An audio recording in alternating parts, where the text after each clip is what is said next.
আসসালামু আলাইকুম, স্বাগতম জানাচ্ছি বিবিসি নিউজ আন্তর্জাতিক সংবাদে। শুরুতেই সংবাদ শিরোনাম, এরপর বিস্তারিত। এলিয়েন সংক্রান্ত সব ফাইল প্রকাশের নির্দেশ দিলেন ট্রাম্প। ভূমধ্যসাগরে প্রবেশ করল মার্কিন বৃহত্তম বিমানবাহী রণতরী জেরাল্ড আর ফোর্ড। পারস্য উপসাগরে বিশেষ গুপ্তচর ড্রোন উড়াল যুক্তরাষ্ট্র। ট্রাম্পের আরোপিত শুল্ক অবৈধ ঘোষণা করল মার্কিন সুপ্রিম কোর্ট। দর্শক, এতক্ষণ শুনছিলেন সংবাদ শিরোনাম। এখন বিস্তারিত। আপনি যদি ইসরায়েলের ধ্বংস চান এবং মুসলিমদের পাশে থাকেন, তাহলে ভিডিওতে লাইক করে চ্যানেলটি অবশ্যই সাবস্ক্রাইব করে দিবেন এবং আপনার মূল্যবান মতামত অবশ্যই কমেন্টে লিখে জানিয়ে দিবেন। এখন বিস্তারিত। এলিয়েন সংক্রান্ত সব ফাইল প্রকাশের নির্দেশ দিলেন ট্রাম্প। মহাকাশের অশনাক্ত উড়ন্ত বস্তু ইউএফও এবং ভিনগ্রহের প্রাণী বা এলিয়েন সংক্রান্ত দীর্ঘদিনের গোপন সরকারি নথিগুলো জনসমক্ষে আনার নির্দেশ দিয়েছেন মার্কিন প্রেসিডেন্ট ডোনাল্ড ট্রাম্প।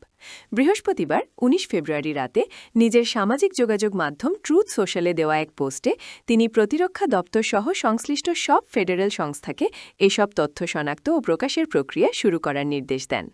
ট্রাম্প জানান, জনগণের প্রবল আগ্রহের কথা বিবেচনা করেই তিনি ইউএপি এবং এলিয়েন সংক্রান্ত অত্যন্ত জটিল কিন্তু গুরুত্বপূর্ণ সব তথ্য উন্মুক্ত করার এই সিদ্ধান্ত নিয়েছেন। ট্রাম্পের এই আকস্মিক ঘোষণাটি মূলত সাবেক মার্কিন প্রেসিডেন্ট বারাক ওবামার সাম্প্রতিক কিছু মন্তব্যের প্রতিক্রিয়ায় এসেছে। সম্প্রতি একটি পডকাস্ট সাক্ষাৎকারে ওবামা বলেছিলেন যে এলিয়েনরা বাস্তব, যদিও তিনি ব্যক্তিগতভাবে তাদের দেখেননি এবং সরকারি কোনো গোপন কেন্দ্রে তাদের রাখা হয়নি। ওবামার এই মন্তব্য মুহূর্তেই ভাইরাল হয়ে যায় এবং জনমনে ব্যাপক কৌতূহল সৃষ্টি করে। তবে ওবামা পরবর্তীতে সামাজিক যোগাযোগ মাধ্যমে তার বক্তব্যের ব্যাখ্যা দিয়ে বলেন, গাণিতিক সম্ভাবনা অনুযায়ী মহাবিশ্বে প্রাণের অস্তিত্ব থাকা স্বাভাবিক হলেও তার শাসনকালে এলিয়েনদের পৃথিবীতে আসার কোনো প্রমাণ তিনি পাননি।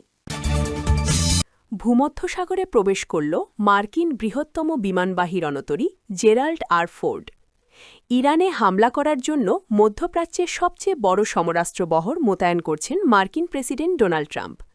২০০৩ সালে ইরাক আক্রমণের আগে যুক্তরাষ্ট্র যে প্রস্তুতি নিয়েছিল, এরপর আর এমন সমরাস্ত্রের বহর মধ্যপ্রাচ্যে দেখা যায়নি।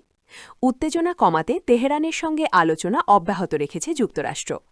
ইরানের পরমাণু কর্মসূচি নিয়ে দফায় দফায় মিটিং জন্য দ্বিতীয় আরেকটি বিমানবাহী রণতরী মধ্যপ্রাচ্যে পাঠাচ্ছেন ট্রাম্প। সেই পরিকল্পনার অংশ হিসেবে ইউএসএস জেরাল্ড আর ফোর্ড ভূমধ্যসাগরে প্রবেশ করেছে বলে জানা গেছে। নির্ভরযোগ্য ম্যারিটাইম ট্র্যাকিং ডেটা অনুযায়ী বিশ্বের বৃহত্তম বিমানবাহী রণতরী ইউএসএস জেরাল্ড আর ফোর্ড ভূমধ্যসাগরে প্রবেশ করেছে।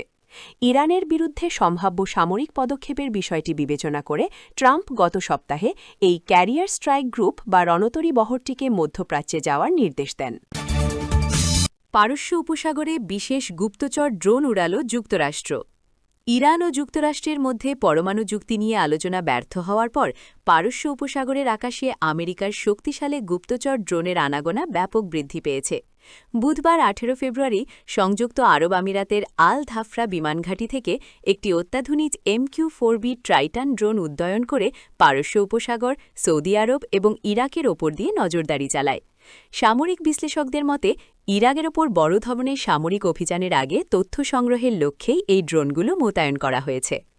MQ-4B ট্রাইটান মূলত নৌবাহিনীর জন্য তৈরি একটি বিশেষ ড্রোন, যা ৫০,০০০ ফুটের বেশি উচ্চতায় একটানা ২৪ ঘণ্টার বেশি সময় উঠতে সক্ষম।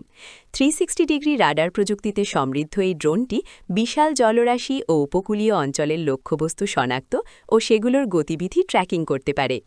গত সপ্তাহেও ফ্ল্যাট ট্র্যাকিং ওয়েবসাইটে ইরানের উপকূলের কাছাকাছি এ ধরনের ড্রোনের উপস্থিতির অভ্যুদয় আছে। এছাড়া আজারবাইজানের সংবাদ মাধ্যমগুলো জানিয়েছে, ড্রোনের পাশাপাশি মার্কিন নৌবাহিনীর P-8 পোসাইডন টহল বিমানগুলো ইরানের আকাশসীমার কাছাকাছি সক্রিয় রয়েছে। ট্রাম্পের আরোপিত শুল্ক অবৈধ ঘোষণা করল মার্কিন সুপ্রিম কোর্ট। মার্কিন প্রেসিডেন্ট ডোনাল্ড ট্রাম্পের বিশ্বব্যাপী শুল্ক আরোপকে অবৈধ বলেছে দেশটির সুপ্রিম কোর্ট। শুক্রবার ২০ ফেব্রুয়ারি দেশটির সর্বোচ্চ আদালতের এক আদেশে বলা হয়, বিশ্বজুড়ে একতরফাভাবে ব্যাপক শুল্ক আরোপ করার মাধ্যমে ট্রাম্প ফেডারাল আইন লঙ্ঘন করেছেন। এটি হোয়াইট হাউসের জন্য একটি বড় ধরনের পরাজয়, কারণ বিষয়টি প্রেসিডেন্টের পররাষ্ট্রনীতি ও অর্থনৈতিক পরিকল্পনার মূল কেন্দ্রে ছিল। একই সঙ্গে ট্রাম্প প্রশাসনের জন্য এটি সম্ভবত রক্ষণশীল সুপ্রিম কোর্টের কাছে সবচেয়ে গুরুত্বপূর্ণ হার। অথচ গত বছর এই একই আদালত অভিবাসন, স্বাধীন সংস্থার প্রধানদের বরখাস্ত করা এবং সরকারি ব্যয় হ্রাসের মতো ধারাবাহিক জরুরি আদেশগুলোতে বারবার প্রেসিডেন্ট ট্রাম্পের পক্ষ নিয়েছিল।